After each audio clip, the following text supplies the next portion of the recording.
Voiceover. Hello and welcome, dear viewers. We are back with another enchanting episode of Bedtime Tales. Today, we are going to delve into the heart of a land kissed by the sun to unravel the story of a princess who was much more than just her crown. Her name was Princess Amaradevi. Blessed with a heart of gold and courage as fierce as the monsoon winds, she was a beacon of wisdom, humility, and love. But every tale has its trials, and hers was a conflict with 4 old grand ministers of the palace who coveted her riches. Yet, Princess Amaradevi chose love over riches, a decision that would set a series of events into motion.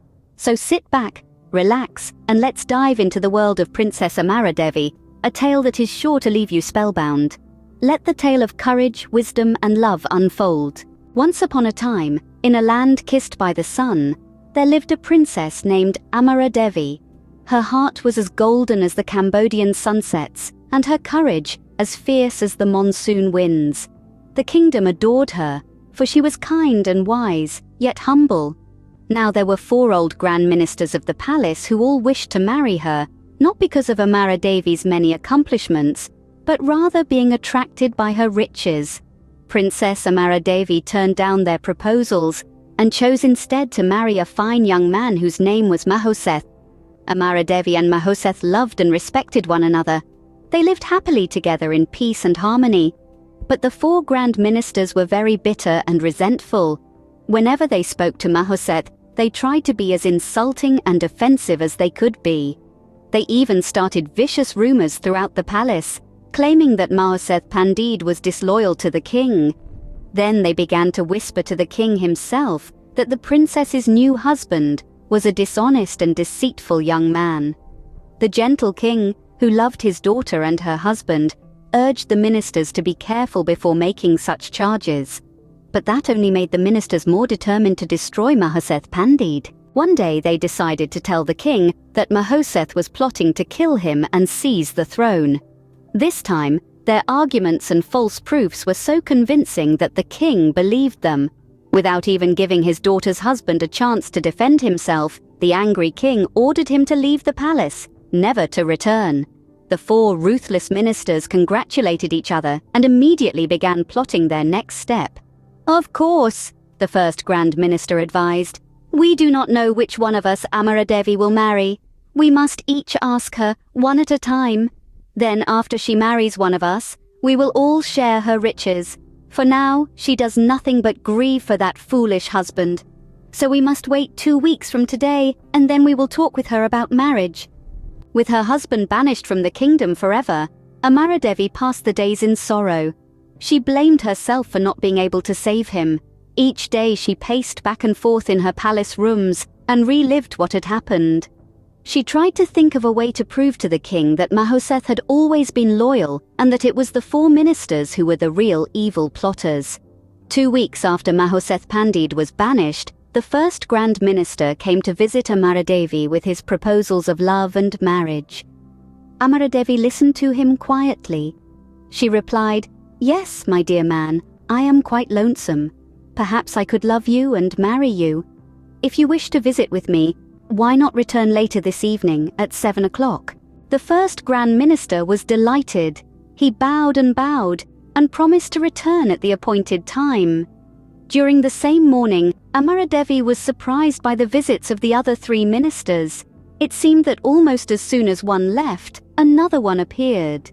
They all praised her beauty, professed their love, and begged her to marry them. Amaradevi was polite to all of them.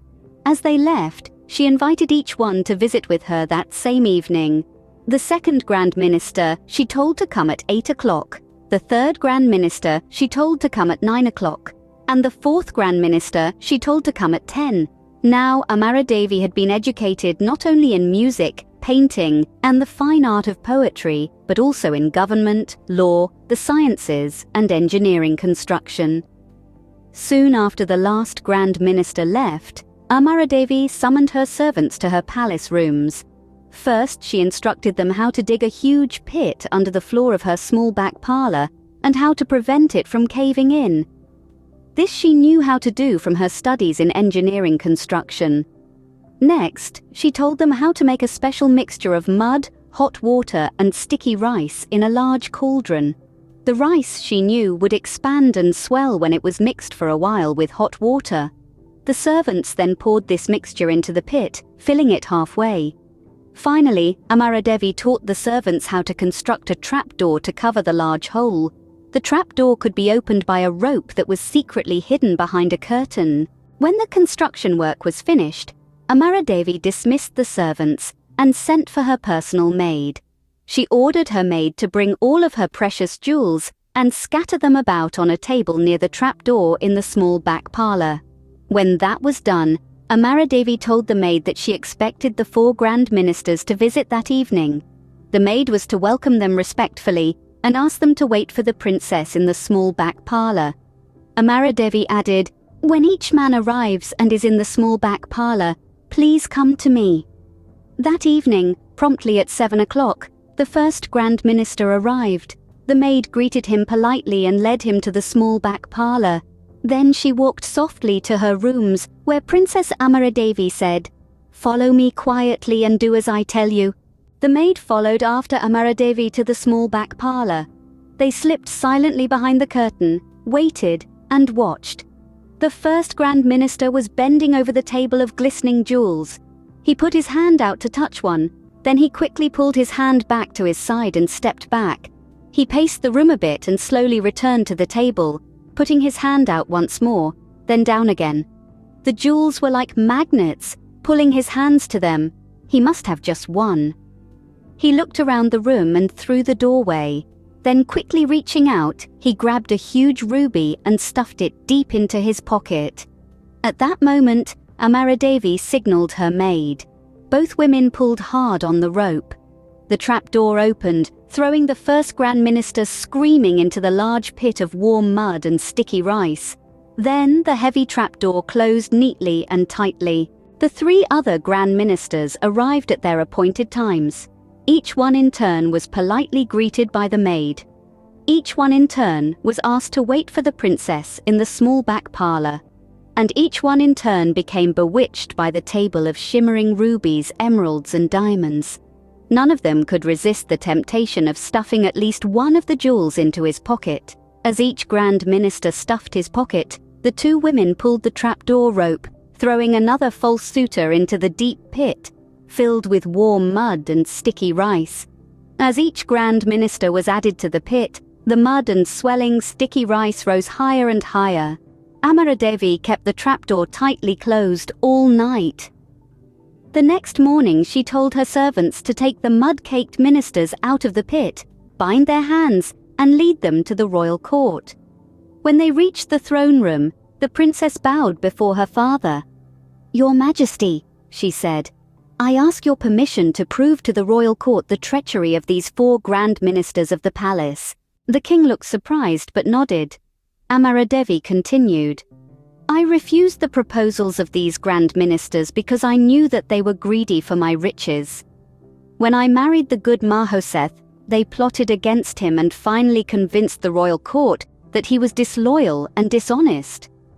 Now the ministers have come to me once again with proposals of love and marriage. But still, the only thing that they really love is our royal jewels. I trapped them as they were stealing our sacred treasures from my apartments. I will prove this to you. Now you will know who the guilty traitors really are." Amaradevi signaled her maid. The woman reached into each Grand Minister's pocket, pulled out a precious royal jewel, and held it up before everyone's eyes. The king was furious. He ordered the palace guards to tie the mud-caked ministers to elephants for all the people to see. Amaradevi bowed to the king and returned to her palace rooms.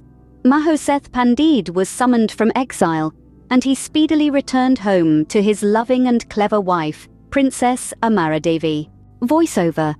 And so, dear viewers, we learn from Princess Amaradevi's tale that wisdom, courage, and kindness always triumph over greed and deceit.